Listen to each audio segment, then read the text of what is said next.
body or in spirit, and join in singing.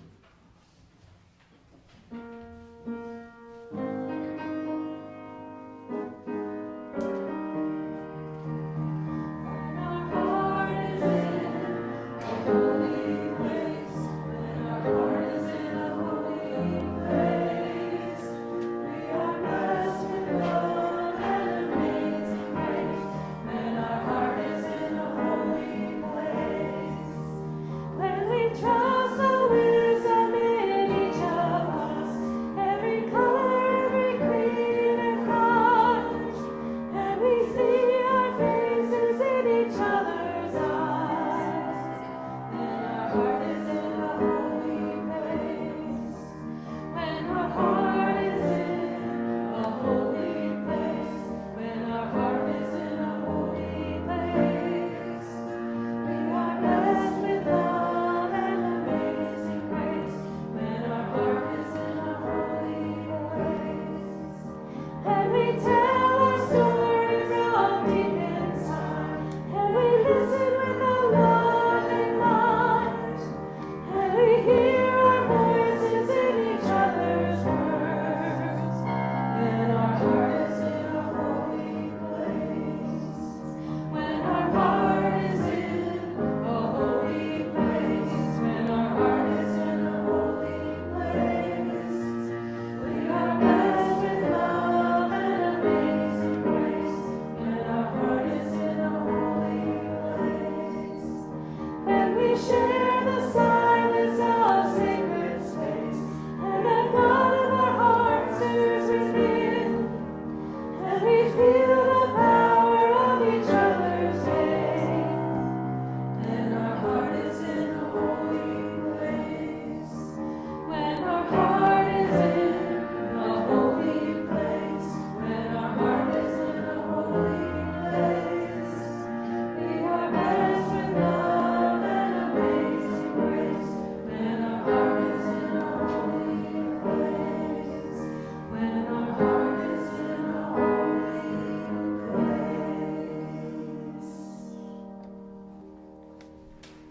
Please stay standing as we light our chalice. The words are in your program. Love is the spirit of this church, and service its law.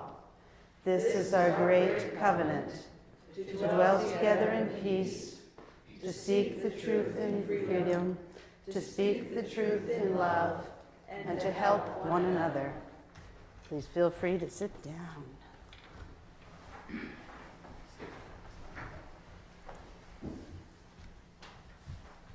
So today, there's a lot of discussion about covenant. And children have covenants too. When I first started here and we actually had the children able to come back, we did our first draft of covenants. Making mistakes is okay. Help others. Quiet voices. Keep your mask on.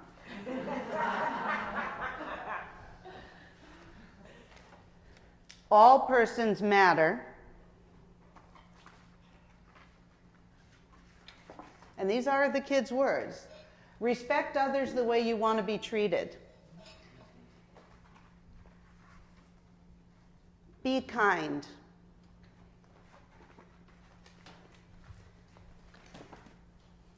When we talked about it a year and a half ago, the kids came up with a few different words, but the meanings were all there. Be kind and say kind things. Be respectful. Treat others the way they want to be treated.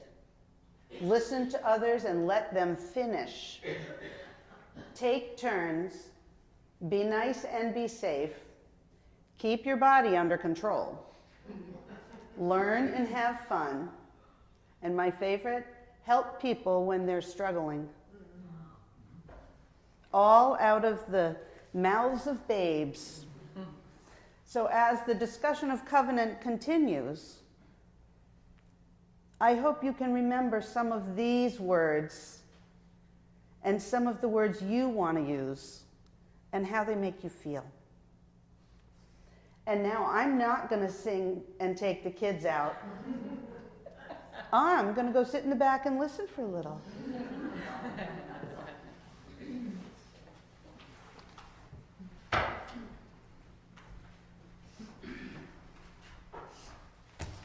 Thank you, Deb. That was really lovely.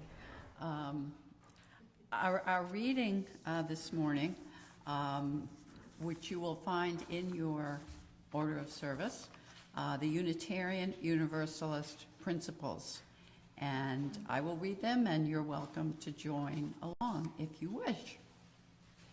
We covenant to affirm and promote the inherent worth and dignity of every person, justice, equity, and compassion in human relations, acceptance of one another, and encouragement to spiritual growth in our congregations, a free and responsible search for truth and meaning, the right of conscience and the use of the democratic process in our congregations and in society at large, the goal of world community with peace, liberty, and justice for all, respect for the interdependent web of all existence of which we are a part.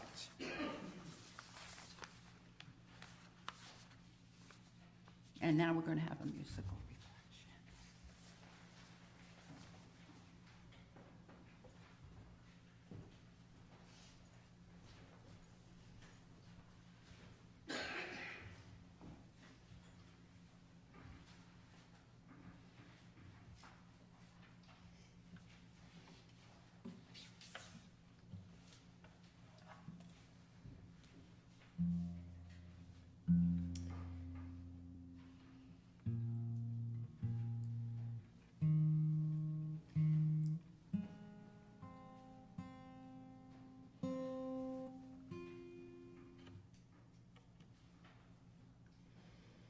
Wouldn't it be great if we all took time every day to tune ourselves up?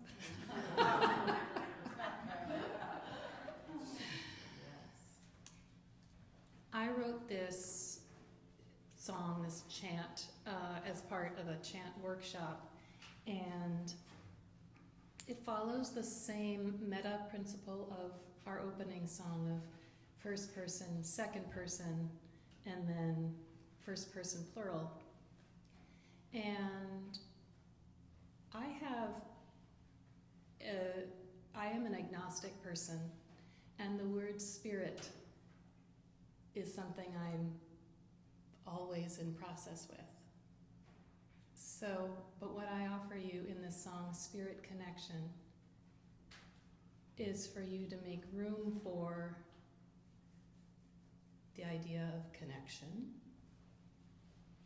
wholeness, integration, and whatever spirit might mean for you.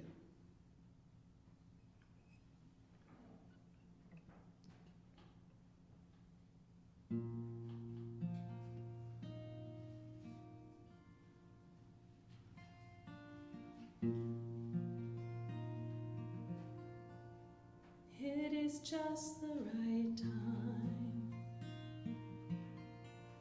for a spirit connection, just the right time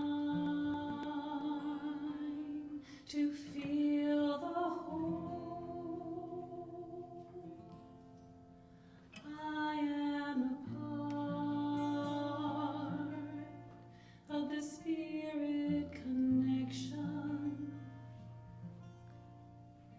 I am a part of the whole. It is just the right time for a spirit connection, just the right time to feel the whole.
for a spirit connection,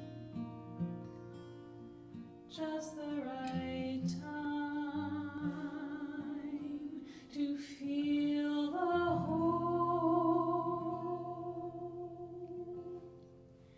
We are a part of the spirit connection. We are a part of the whole.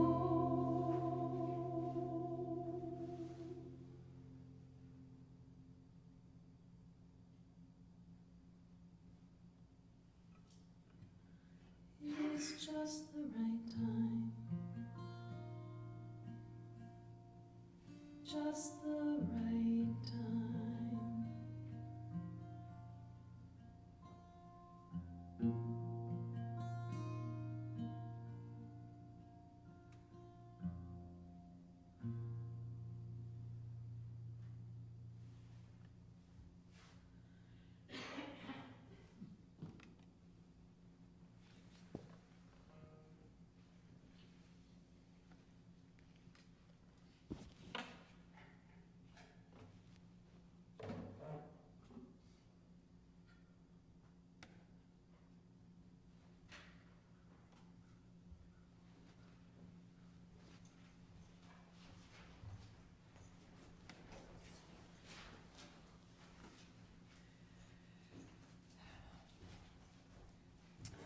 These are Reverend Art's words, and we are, Linda and Cheryl and I will be reading them for you, sharing them with you.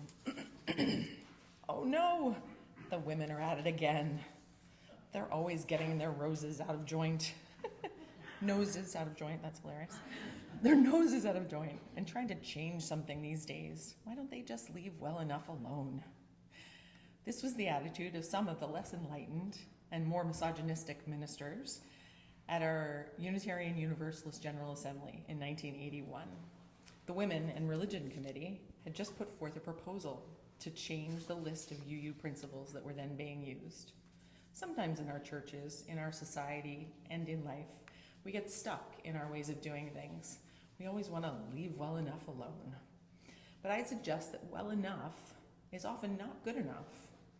We need to strive for the highest ideals that we can imagine, especially in a church community. We need to teach to the greatest depths of our souls, to the greatest depths that our souls will take. Settling for less than what our full humanity demands undermines our prophetic voice among our own people and in the larger world. And 43 years ago, UU women were taking the lead once again. Thank God for the many wonderful changes that women have brought to our movement. They've been working tirelessly for years to raise our denominational consciousness around gender inequality and social justice. They clamored to raise the level of spirituality in our congregations and open our eyes to the injustices experienced in our communities and our world.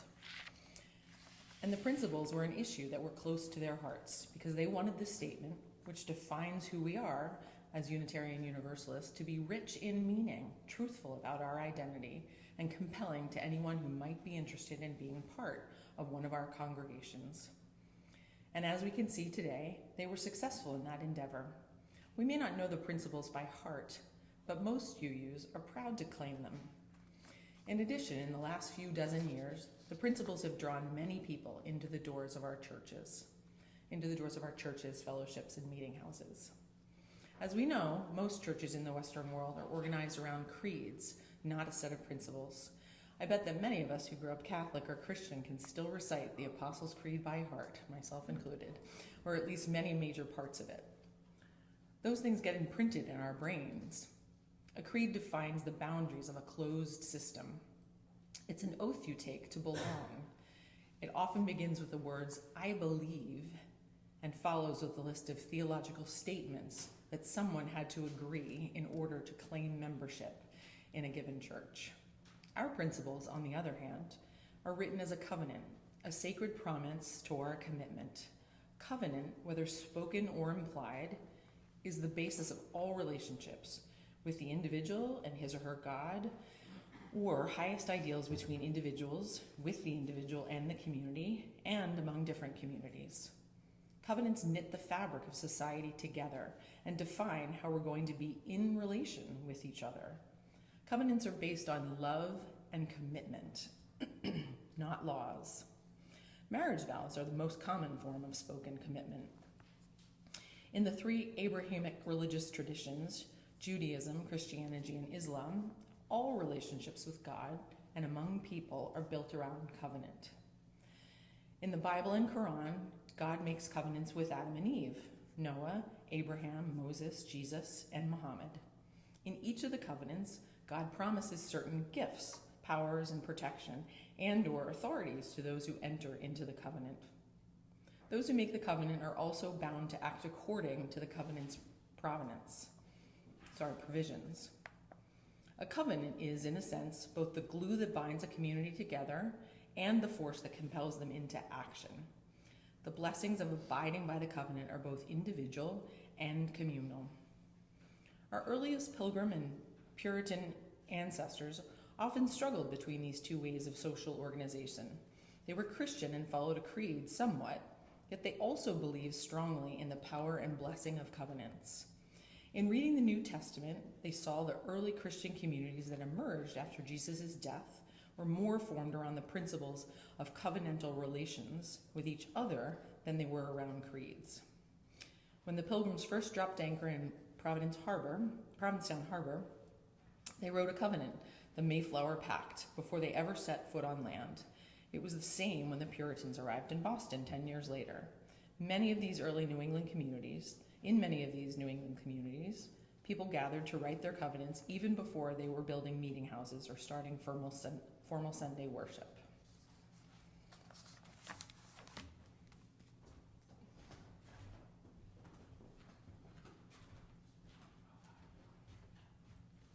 I'm going to continue reading Reverend Art's words. In more recent history, Unitarian Universalist congregations haven't always recognized the importance of covenant or had difficulty separating creeds from covenant.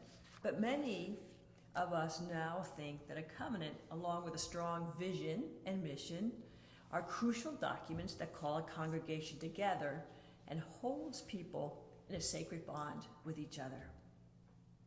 In UU history over the last couple hundred years or so, every time there was an attempt to write a creed or to incorporate elements of a creed into their covenant, there were often much disagreement and disruption. The attempt to develop creeds often leaves churches and denominations more fractured than unified. The idea of using principles rather than a creedal statement of belief took root after World War II, when a committee on Unitarian advance headed by A. Powell Davies, minister of All Souls Church in Washington, D.C., drew up a list of 5 principles to help describe Unitarianism. These 5 principles are individual freedom of belief,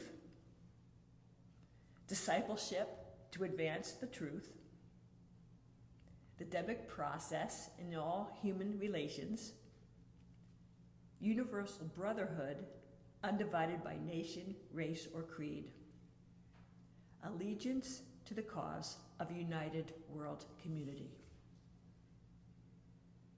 In 1961, at the time that the American Unitarian Association and the Universal Church of America consolidated, these 5 principles, along with previous versions of creedal statements, were used to help write the new association statement of purpose. By the time we get to the General Assembly 20 years later, in 1981, those principles were barely remembered. And this is where the Women and Religion Committee steps into our history as they set out to revise the principles. Many people were alarmed, and over 150 ministers signed the petition against the proposal. A resolution was passed to refer the question of amending the principles to a committee appointed by the Board of Trustees, which determined after much study that it would be impossible to write a statement of belief due to the diversity of our movement. So the committee set about to craft something which reflects our ethical positions. I've been told by Amy Kelly, a friend from San Francisco, who was one of those people involved in this process, that, quote, "This was a very exciting time because Unitarian Universalists were having the best conversations in years as we tried to put into words what has deepest meaning for all of us," end of quote.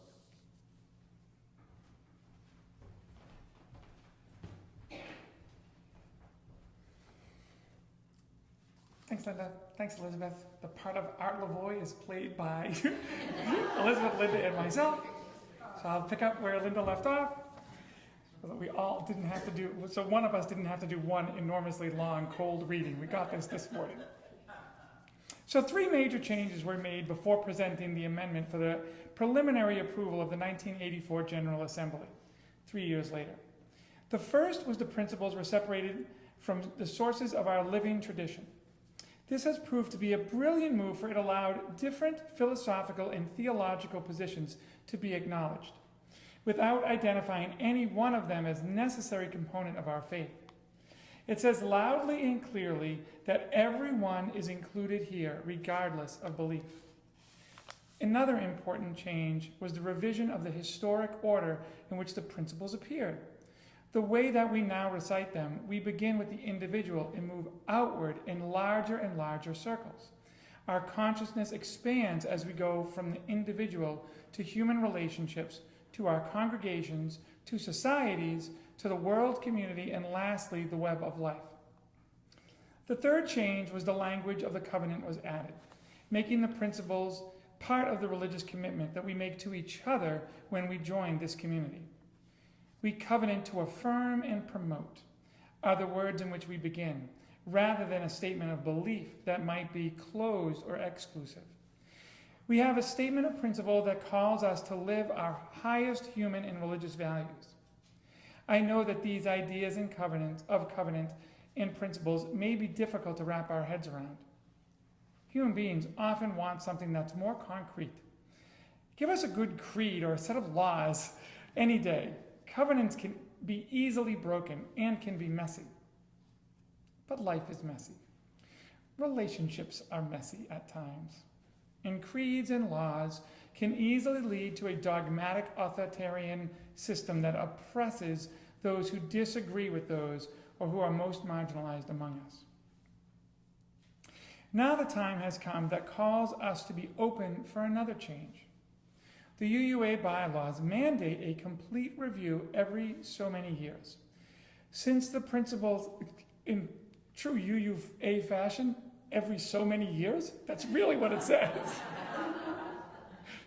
Whatever the mood strikes.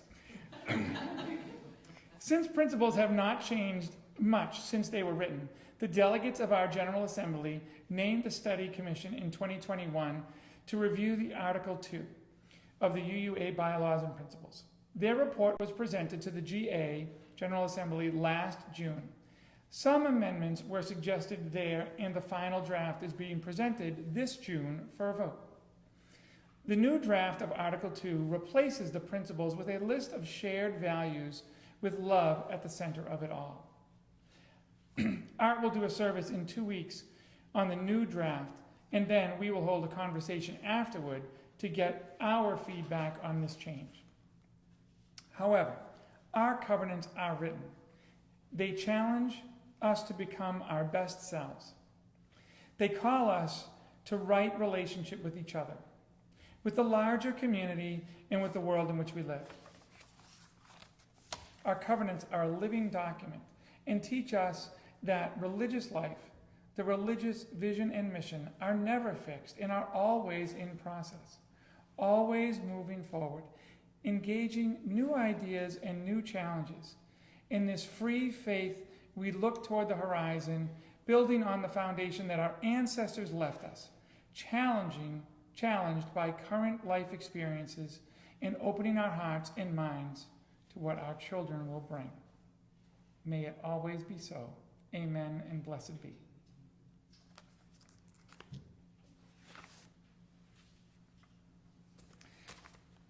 And now Emily will lead us, and I hope everyone joins in with our hymn, We Would Be One, 318. You're welcome to stand in body or in spirit, or not, and join in singing.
As we reflect on our covenant and how we treat and deal with each other in relationship, we think about that as generations as well. We build on foundations we did not lay. We warm ourselves at fires we did not light. We sit in the shade of trees we did not plant. We drink from wells we did not dig. And now at our offertory is our opportunity to pay it forward and represent that by our contribution to today and to future generations.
Thanks, everybody. So now is our time to share our candles, to share our joys and our sorrows, and share our stories with each other. So candles are shared live on Zoom with those who are not able to attend in person. They are edited out of the public video streaming services and public access cable. So if anybody would like to share a candle, come on up as we do.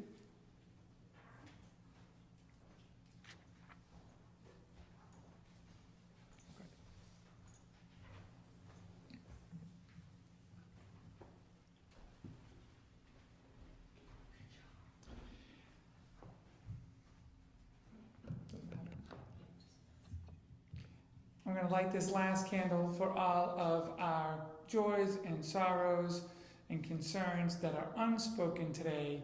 And I'm also going to add my editorial.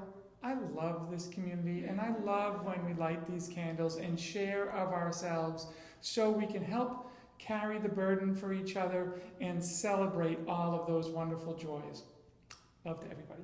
And now I'm done. I'm going to hand the podium back to Abigail. I am. Oh no, I'm going to hand it to who's up next on the list. Elizabeth, sorry. Pinch it. Go.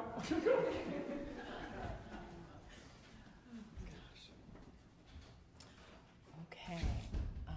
Our pastoral prayer is called Seeking That Which Unites Us by Sarah Eileen Lawal.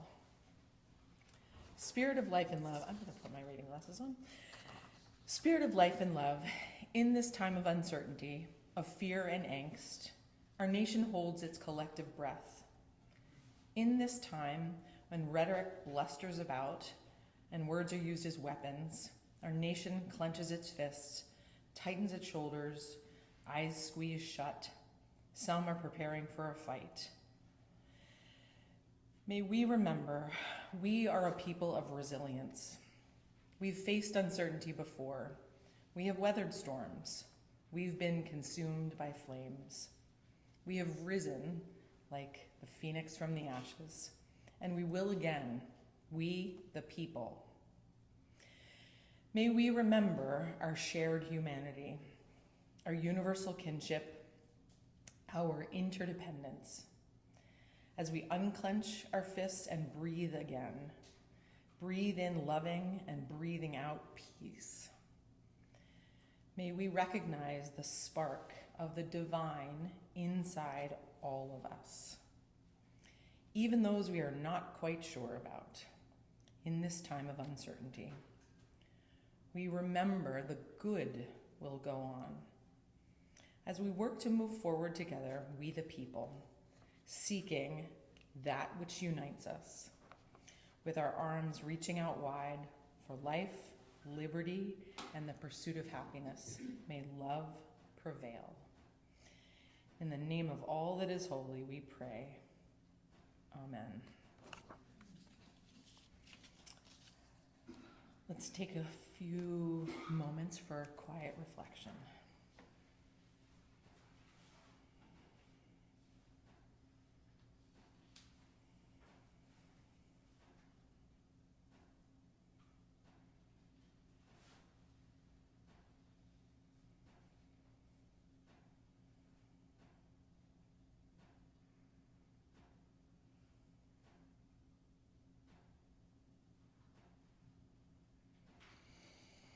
And now please stay seated as Emily shares In This Place.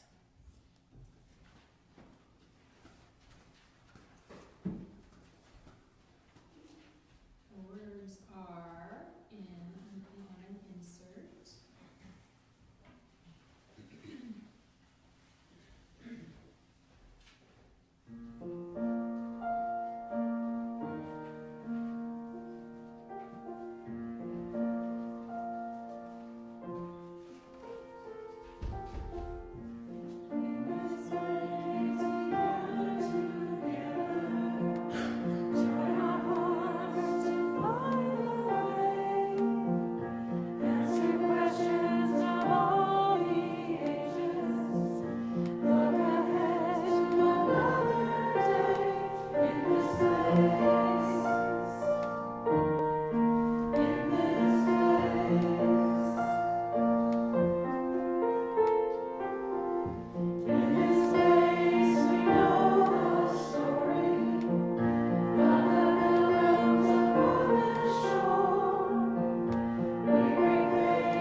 I also feel really blessed to be standing here in front of this congregation, and I offer you this benediction and listen to it as you may receive it. So this is actually from the back of the hymnal, the UU hymnal. Benediction at number 701. We receive fragments of holiness, glimpses of eternity, brief moments of insight. Let us gather them up for the precious gifts that they are, and renewed by their grace, move boldly into the unknown. Blessed be.